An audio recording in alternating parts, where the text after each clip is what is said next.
ठाकुर का कुआं मुंशी प्रेमचंद की कहानी।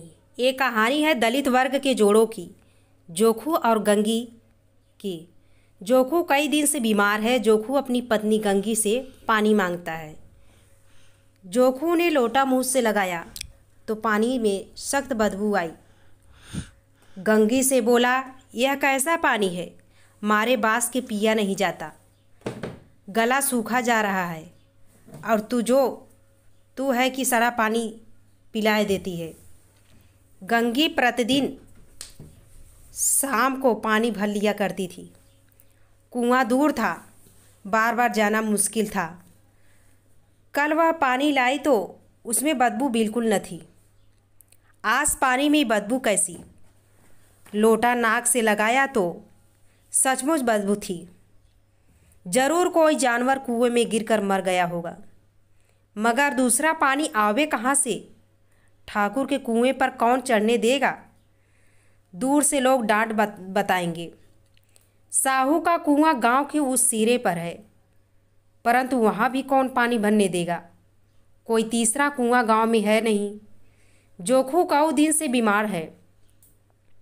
कुछ देर तक तो प्यास रोके चुप पड़ा रहा, फिर बोला, अब तो मारे प्यास के रहा नहीं जाता, ला थोड़ा पानी नाक बंद करके पी लो। गंगी ने पानी न दिया।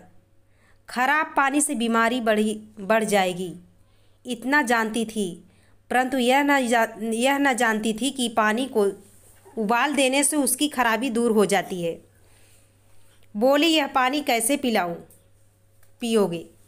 न जाने कौन जानवर मरा है, कुएं से मैं दूसरा पानी लाए देती हूँ।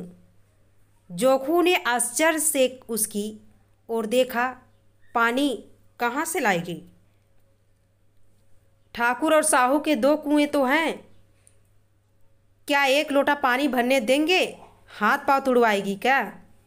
और कुछ न होगा, बैठ चुपके से, ब्रह्मा देवता आशीर्वाद देंगे, ठाकुर लाठी मारेंगे, साहू जी 1 के 5 लेंगे।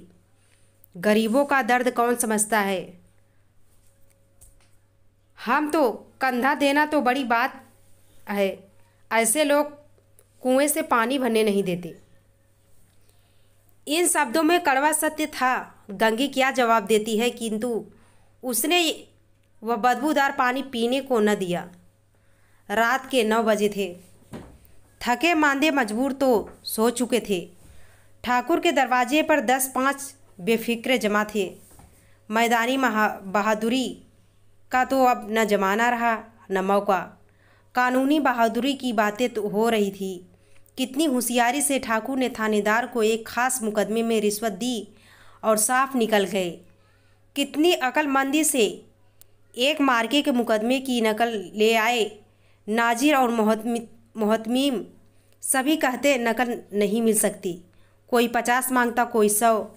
यहाँ बेपैसे कौड़ी नकल उड़ा दी। काम करने का ढंग चाहिए। इसी समय गंगी कुएं से पानी लेने पहुंची। कुप्पी की धुंधली रोशनी कुएं पर आ रही थी। गंगी जगत की आड़ में बैठी मौके का इंतजार करने लगी। इस कुएं का पानी सारा गांव पीता है, किसी के लिए रोका नहीं जाता।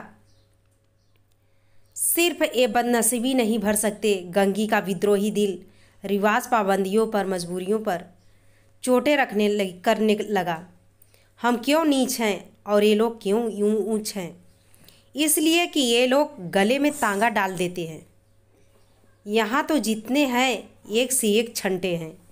चोरी ये करे, लाज जाल फरेब ये करे, झूठे मुकदमे ये करे।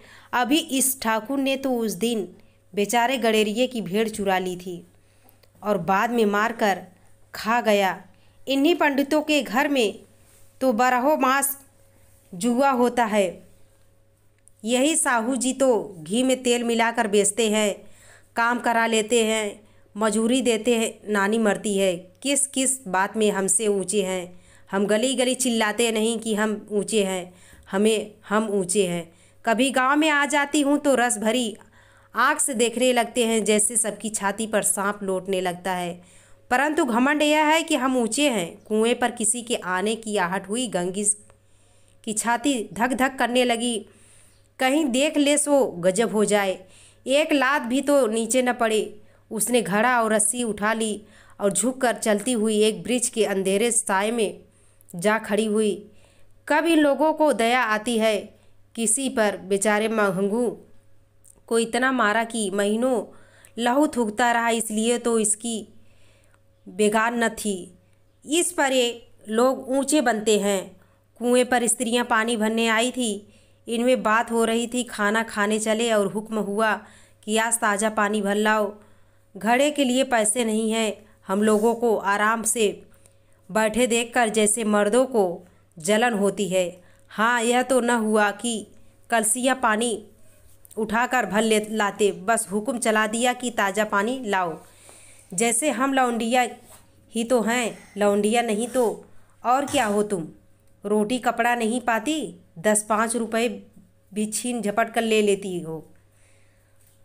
भर आराम करने को जी तरस कर रह जाता है। इतना काम किसी दूसरे के घर में कर देती तो इससे कहीं आराम से रहती। ऊपर से वह एहसान मानता। यहाँ काम करते करते मर जाओ, पर किसी का मुंह भी सीधा नहीं होता। दोनों पानी भर कर चली गई तो गंगी वृक्ष की छाया से निकली और कुएं की जगत के पास आई। बेफिक्रे चले गए थे। ठाकुर भी दरवाज़ा बंद करके आंगन में सोने जा रहे थे। गंगी ने क्षणिक सुख की सांस ली। किसी तरह मैदान से साफ हुआ अमृत चुरा लाने के लिए जो राजकुमार किसी ज़माने में गया था, वह भी शायद इतनी सावधानी के साथ और समझबूझ कर न गया हो। गंगी दबे पांव कुएं की जगत पर चढ़ी। विजय का ऐसा अनुभव उसे पहले कभी न हुआ था। उसने रस्सी का फंदा घड़े में डाला, दाएं बाएं चौकन्नी दृष्टि से देखा, जैसे कोई सिपाही रात को शत्रु के किले में सुराख कर रखा हो। अगर इस समय वह पकड़ ली गई तो उसके लिए माफ़ी या रियायत की रत्ती भर उम्मीद नहीं थी। अंत में देवताओं को याद करके उसने कलेजा मजबूत किया और घड़ा कुएं में डाल दिया। घड़े ने पानी में गोता लगाया, बहुत ही आहिस्ता, जरा भी आवाज़ न हुई। गंगी ने 2-4 हाथ जल्दी जल्दी मारा। घड़ा कुएं के मुंह तक आ पहुंचा। कोई बड़ा सहनवान पहलवान भी नहीं इतनी तेज से न खींच सकता था।